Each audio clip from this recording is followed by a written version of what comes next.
Guys. All right, so my plan for you guys this week is to cover capacitance. If you haven't at least watched this other stuff in chapter 16, I really would.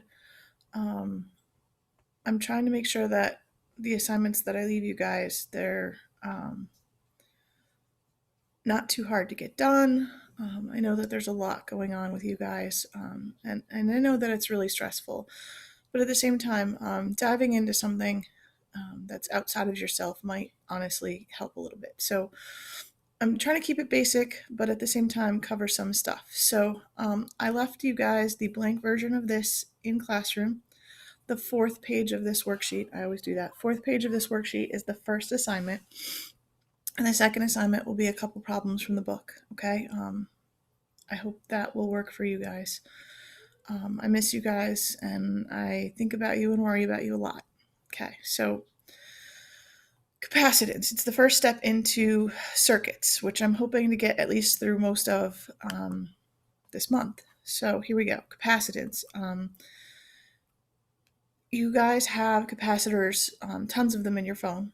Okay, they're used for storing charge, so that, like, for example, when you open that fifth or sixth or seventh app, or you start recording a video on your phone and your phone needs more power, it pulls it from the capacitors because sometimes the battery just can't provide that much power in that short of amount of time. So here we go.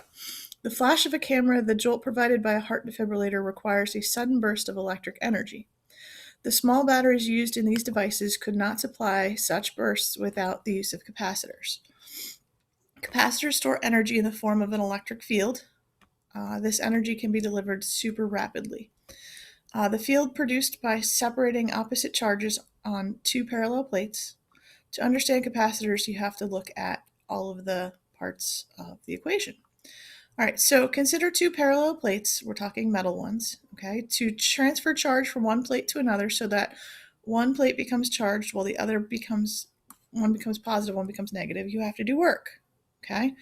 What becomes of the work we do to separate the charge? We store it as electric potential energy, okay? As we separate more and more charge, moving additional charge from one plate to the other, okay, so they take you through here. They show you two plates that are uncharged. They put a little bit of charge, they put more charge, they put lots and lots of charge, okay? It becomes harder to store more charge because there's a force of repulsion um, of all of the other charges, okay? Um, the more accurate mechanical analogy to work being done separate the charge would be compressing a stiff spring, okay? Because I think you're kind of holding the work there and then you can release it really quick. Does that kind of make sense? Where it immediately applies the work as opposed to like lifting a heavy stone. If you release it, it slowly accelerates. In this case, it releases the work. Okay. As the battery continues to separate charge on the two parallel plate, what prevents it from moving all the charge? Well, the battery only has so much potential. Okay, so if it's a 9-volt battery, that's all the charge it can possibly put into those parallel plates. If it's a 1.5-volt battery, that's all it's going to. Okay, if a battery with a larger voltage were used, would it separate more charge, less charge, or the same amount of charge? It would separate more charge because it would store more potential. How, if at all, is the amount of charge separated on the plates related to voltage? It would be Q, the first one right here. Q is directly proportional to V. Okay, so we're building the capacitance formula is basically what's happening here. All right, not all parallel plates are identical. Some plates are bigger than others. So the size of the metal plate obviously plays a part here. The plates that are smaller, the charges are closer together, and so there's more forces of repulsion to overcome. Okay, so the plates on which a large charge separation occur have a higher capacity than other plates. Okay, so the more charge, the more capacitance. So in which symbol best represents capacitance? So capital C is capacitance.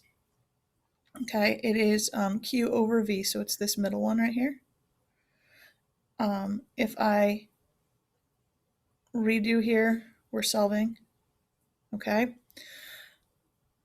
If we want to look at units, we use the Faraday or the farad, okay, which is a capital F, and 1 farad is coulombs per volt, okay?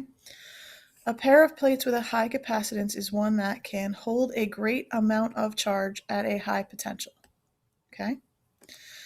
Suppose a battery were used to separate charge on two parallel plates. The battery has moved all of the charge it possibly can, so it's moved all, say, 9 volts, okay? They want you to sketch the forces that are acting on this negative charge here, okay? Just to understand that it is being attracted to this positive charge on the other plate, attracted to this one way over here, and you can see obviously by distance that goes down. But at the same time, it is also being repelled by the charge next to it, okay? So what effect do these forces have on the two plates? The two plates are attracted to each other, sort of like a magnet, okay? What forces do they have on negative charges? They're repelled from each other, okay? Which forces would be reduced if the plates were moved farther apart, okay? That the forces that would be reduced would be the attraction, okay? All right, so what will happen if we increase the area of the plate? So if we go from small to big, it would be more charge can be stored at the same potential, okay? Because the neighboring charges aren't close together, so there's less repulsion. All right, so then there's a pi missing here. So what they're doing is they're substituting in the fields, okay? So V, the potential, is equal to field times distance, okay? And then they're taking this field here and they're saying it's equal to 4, there's a pi right here, 4 pi k q over a. And then we're then substituting in here. So the potential is equal to 4 pi k q d over a. Okay, so then if I want to know the charge would be potential times area divided by 4 pi kd. Okay, so examine this part from part C. With a constant potential and the distance and increased place area, I can store more charge. What will the effect be of distance? So if I go from close together to far apart, okay, it's less charge can be stored, okay, because there's not as much attraction keeping the charges where they are, and the repulsion is the same, okay?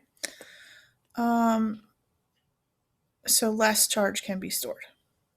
Another way to increase the capacitors, and this is how they fit them into your cell phone, okay? So you can imagine if I take 2 sheets of metal, there's a storage problem, right? 2 sheets of metal are not going to fit in your phone. So if we can take 2 sheets of metal and we can put something in between it, then you can roll them up into a little teeny tiny capacitor with a huge surface area on the inside, okay? The thing that we put inside of a capacitor is called a dielectric, okay? It's a piece of insulating material like a plastic almost.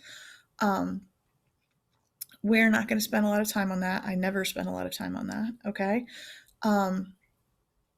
But that allows you to get the distance to be really close together without overcoming that whole attraction repulsion situation, okay?